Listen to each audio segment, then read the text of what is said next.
오늘은 종료주일이고 또 순환주일입니다.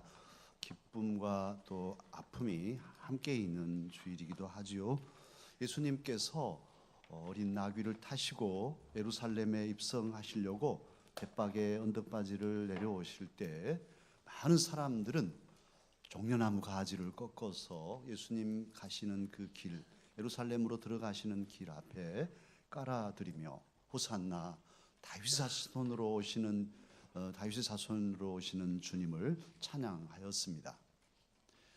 그런데요, 그렇게 예루살렘에 입성하신 주님은 그 예루살렘에서 마침내 사람들에게 옷이 벗겨지고 채찍에 맞으시고 못 박혀서 십자가에 피 흘려 물과 피를 쏟으시고 죽어주셨습니다. 그 일을 우리가 기념하며 오늘을 종료주일로 그리고 또 한편 순환주일로 그렇게 지켜가고 있습니다. 이 뜻깊은 주일에 우리 주님은 오늘 바울 사도님을 통해서 본문의 말씀을 하고 계십니다. 특히 오늘 본문 5절에서 너희는 너희 안에 이 마음을 품으라. 이 마음을 품으라. 어떤 마음이냐? 곧 그리스도 예수의 마음이다. 이 마음을 품으라고 하십니다. 사실 이 마음을 품으라 곧 예수 그리스도의 마음이라고 하시는데 이 말씀의 그 더 깊은 뜻은 예수님의 마음, 예수님의 사실 태도, 어떤 모습으로 어떤 마음가짐으로 태도로 사명을 완수하셨는가 이것을 늘 생각하라. 마음에 품으라는 것은 주목하고 전념하고 거기에 마음을 두고 살아라. 그 생각을 지켜 살아라 하는 그런 의미입니다. 그렇다면 사랑하는 강서가족 여러분, 예수 그리스도는 어떤 마음, 어떤 태도를 지니고 사명을 완수하셨습니까? 먼저 우리 주님께서는 자기를 비우신 그런 마음, 자기를 비우신 태도를 그렇게 지니고 사명을 완수하셨습니다. 그러기에 오늘 이 뜻깊은 날에 주님께서는 사도를 통해 저와 여러분도 예수님의 그 당신을 비우신 마음, 그 당신을 비우신 태도를 품고 거기에 마음을 두고 살아가라 그렇게 말씀하여 주십니다. 사실 마음을 비운다는 것은 매우 어렵습니다. 가진 게 없는 사람들은 또 혹 모르겠지만 가진 게 많을수록 비우기가 쉽지 않아요. 지금 현재 우리나라에 재벌 총수가 구속되어 있습니다. 또 절대 큰 권력을 가지고 나라를 이끌던 이들이 또 구속되어 있습니다. 이게 뭔 일일까요? 왜냐하면 다 그 줄기를 깊이 타고 들어가 보면 결국 욕심 때문에 비워내지 못한 그걸 비웠더라면 온 국민이 추앙하고 존경하고 본인들도 행복하고 그럴 텐데 얼마나 더 가지려고 더 가지고 더 높아지고 더 오래도록 누리려는 이 욕심을 버리지 못해서 자기를 비우지 못하니까 결국은 다 망가지는 그런 결과를 초래하고 말았습니다. 오늘 예수님은 어떤 분이시냐 하면 6절에 보면 하나님과 동등되신 분이세요. 그 본체가 하나님과 같아요. 하나님이셔요. 하나님의 아들이시죠. 그래서 하나님으로서 하늘의 영광과 권세와 위엄과 존귀를 다 가지신 분이 예수 그리스도이십니다. 그런데 이분이 오늘 7절 보면 자기 목에 힘을 주고 그 권세를 휘두르면서 온 백성 사람들을 다 짓밟고 그렇게 군림하시는 것이 아니라 7절에 오히려 당신을 비우셨다 그렇게 말씀하고 있습니다. 여기서 비운다는 그 원어적인 의미가 통 비워버렸다는 거예요. 통 가득 찬 게 통 비워냈다 그런 뜻이에요. 아무것도 없이 쥐고 있던 것, 여러 가지 걸 쥐고 있던 것을 놓기가 쉽지 않은데 다 내려놓았다는 뜻이죠. 하나님 보좌에 계신 분이 내려오셨다는 뜻이고 그동안 누리시던, 하나님으로서 누리시던 모든 특권과 그 권리를 다 포기하셨다는 것이고, 사실 예수님 다 가지신 분이신데, 우주 만물을 창조하신 창조주이신데 다 가지셨지만 그 모든 것을 내려놓으신, 다 비우신 그런 주님이시다, 이렇게 말씀합니다. 예수님 세상에 계실 때 누가복음 9장에서 그런 말씀하시죠. 누가 내가 주님 따라갈게요 할 때 그에게 인자는 여우도 굴이 있고 공중의 새들도 들어가서 잠잘 집이 있지만, 인자는 하나님이신데도 당신을 사람의 아들로 표현하시고, 사람의 아들인 나는 머리 둘 곳도 없도다. 내 머리 하나 편하게 누일 자리도 없이 그렇게 빈자의 그리스도로 살아가고 있다. 그래도 따라오련, 지금 이런 말씀을 하셨습니다. 이러한 주님에 대해서, 이렇게 가난해지신 예수님에 대해서 고린도후서 8장 9절은 증거합니다. 우리 주 예수 그리스도의 은혜를 너희가 알거니와 부요하신 이로서 너희를 위하여 가난하게 되심은 그의 가난함으로 말미암아 너희를 부요하게 하려 하심이라. 할렐루야. 주님이 친히 가난해지셨는데 다 버리시고 비우셨는데 왜 그랬냐? 바로 저와 여러분을 부요하게, 하나님 자녀가 되고 영원한 천국을 소유하고 하나님의 영광을 함께 누릴 그런 부요자가 되게 하시려고 스스로 당신이 가난한 자가 되셨다고 증거하고 있습니다. 이제 저와 여러분은 예수님 덕분에 다 가진 자가 되었습니다. 하나님 자녀가 되고 하나님 나라가 백성이 되었습니다. 그런데도 주님처럼 비우고 내려오고 내려놓는 일은 잘 하지 못합니다. 저도 마찬가지예요. 잘 안 돼요. 하려고 애를 쓰는데 아직도 많이 멀었어요. 그러기에 오늘 이 시간 주님은 저와 여러분에게 너희들 내려놓는 내 마음을 품으라, 그리스도 예수의 마음을 너희들도 품으라고 말씀하십니다. 두 번째로 주님께서는 오늘 본문을 통해서 예수 그리스도께서 종이 되셔서 복종하신 마음, 그 태도를 저와 여러분도 품으라고 말씀하십니다. 오늘 예수님은 하나님이심에도 7절에 본 대로 종의 형체를 가지시고 사람이 되셨습니다. 예수님은 하나님 아들이시기에 하나님 나라 보좌, 하나님 보좌 우편에 계시는데 가장 높은 것이죠. 세상 우주 만물 중에 하나님 보좌처럼 높은 것이 어디 있겠어요? 그런데 지고하신 그 가장 높으신 자리에 계신, 모든 만물이 다 자기 자리가 있잖아요. 자기 위치, 삶의 자리와 사명의 자리, 직위들이 다 있는데, 이런 모든 것들 중에 가장 높은 곳에 하나님 보좌에 계신, 창조주 하나님 보좌에 계신 그분이 자기를 낮추시고 세상에 사람이 되어 오셨습니다. 사람이 되고 사람 중에도 또 왕이 된다든지 높은 자리를 차지하신 게 아니라 저 마국간 말구 위에 태어나시고, 그리고도 죄인의 친구로 사시고 제자들의 발을 씻기신, 스승인데도 제자들의 발을 씻기신 이런 섬김의 본을 보여주셨습니다. 이렇게도 하나님께서 낮아지실 수 있을까요? 가장 낮은 자리까지 당신을 낮추신 분이 바로 예수 그리스도이십니다. 이 모습을 우리는 겸손이라 하죠. 그리고 이 겸손은 모든 신앙 안에서 살아가는 모든 신앙인의 영성의 기초가 겸손입니다. 겸손이 우리 신앙을 하는데 가장 기본 자세예요.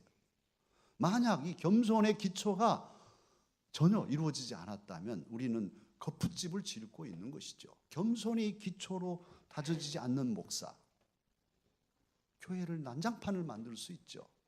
겸손이 기초되지 않는 장로, 그 어느 한 사람만 있어도 그 교회는 아주 싸움판이 될 수 있어요.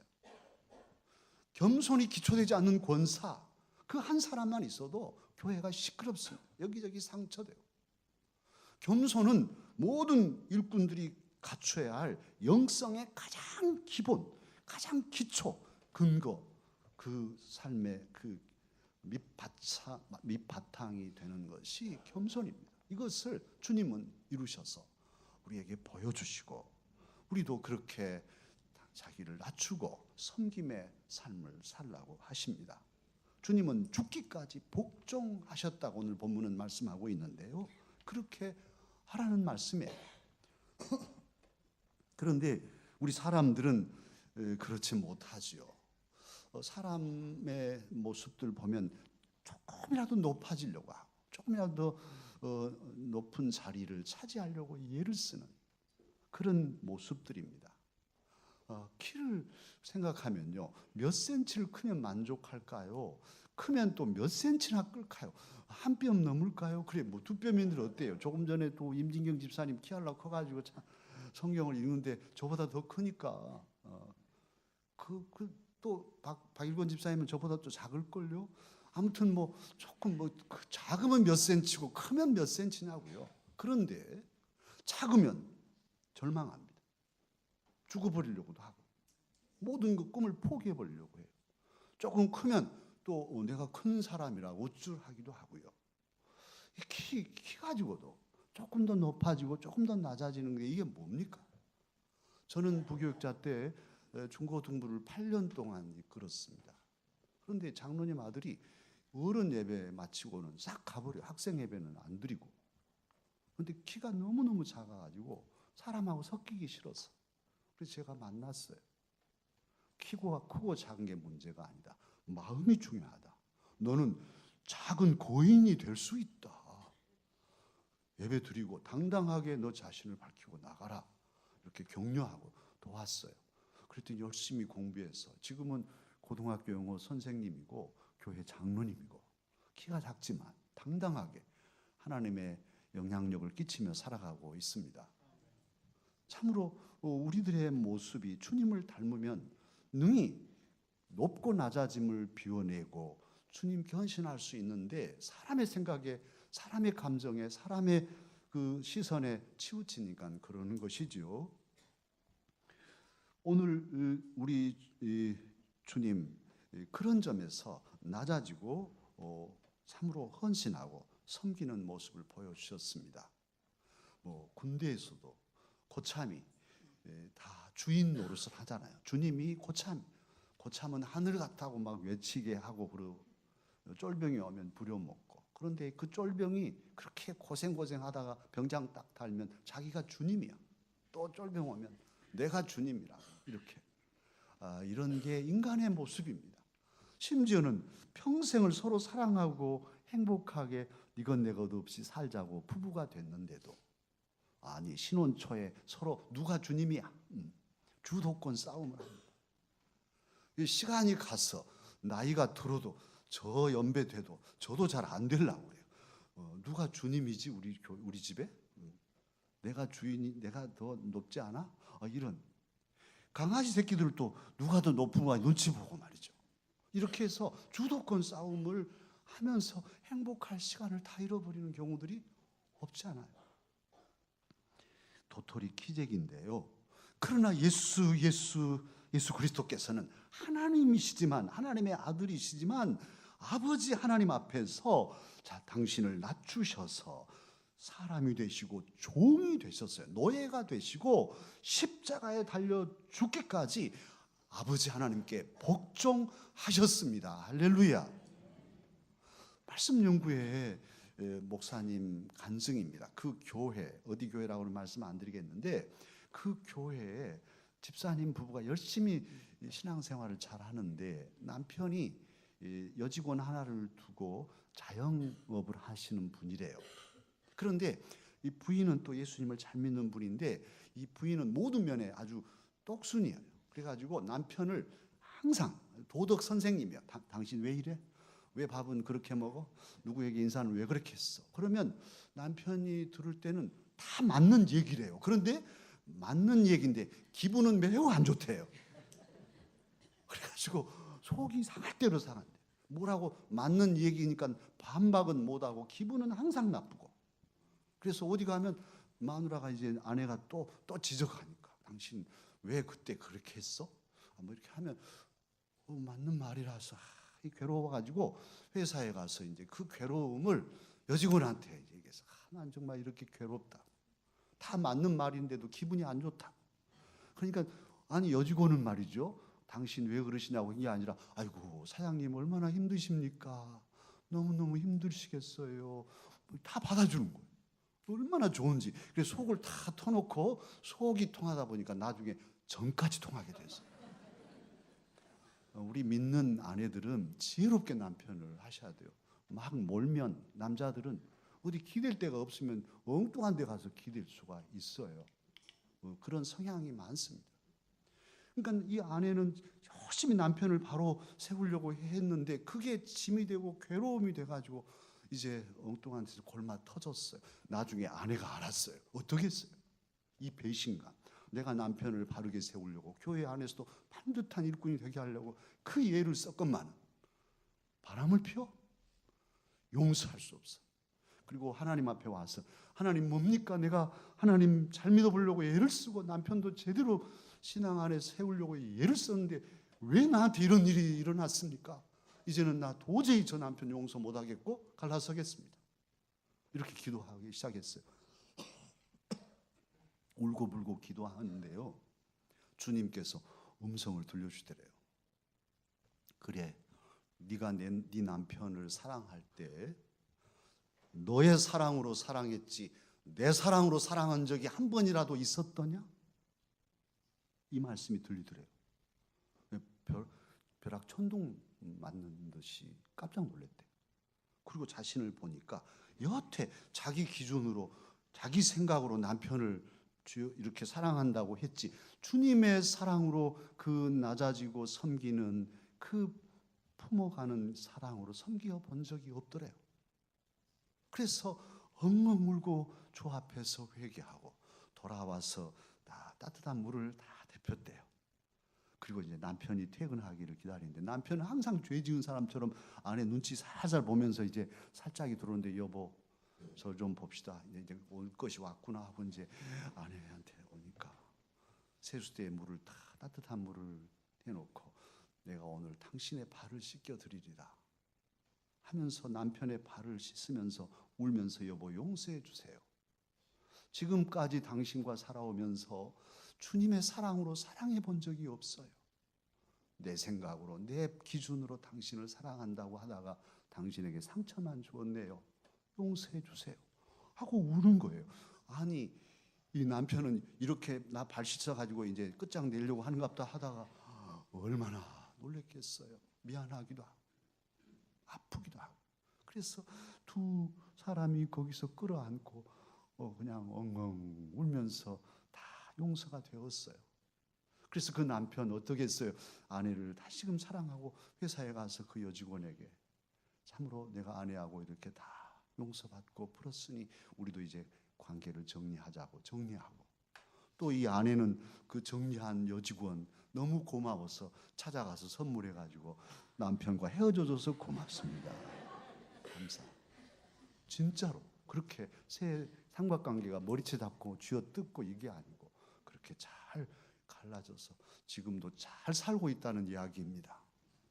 참으로 한 가정이 다 무너지고 다 평생 원망과 그 증오로 살아갈 수도 있는 이런 관계들이 내려놓고 낮아지고 섬기니 그 예수님의 사랑으로 모든 게 다 회복되고 다 아름답게 그렇게 되는 것이 이 목사님의 증거로 우리에게 드러나고 있습니다. 사랑하는 강사가족 여러분, 힘들지요. 내려놓기가 힘들고 섬기기가 힘들죠. 복종하기가 힘듭니다만은 오늘 주님은 사도를 통해서 저와 여러분에게 이 마음을 너희 안에 이 마음 품어라. 그리스도 예수의 마음을 품고 모든 것을 회복하고 행복한 삶을 살라고 말씀하십니다. 그러면 예수 그리스도의 마음, 이 태도를 품고 비우고 낮아져서 종이 되어 복종하면 어떤 결과가 빚어지는가요? 그 사실을 예수님께서 우리에게 보여주셨는데요. 오늘 9절에 보면 이러므로, 이렇게 주님이 낮아졌으므로, 복종하였으므로 하나님께서 예수님을 높이시는데 모든 이름 위에 뛰어난 이름을 주셨다고 말씀합니다. 또한 10절에 보면 하늘에 있는 모든 것들, 땅에 있는 모든 것들, 땅 아래 모든 자들에게 예수님 이름 앞에 무릎을 꿇게 하시는 하나님이심을 알 수 있습니다.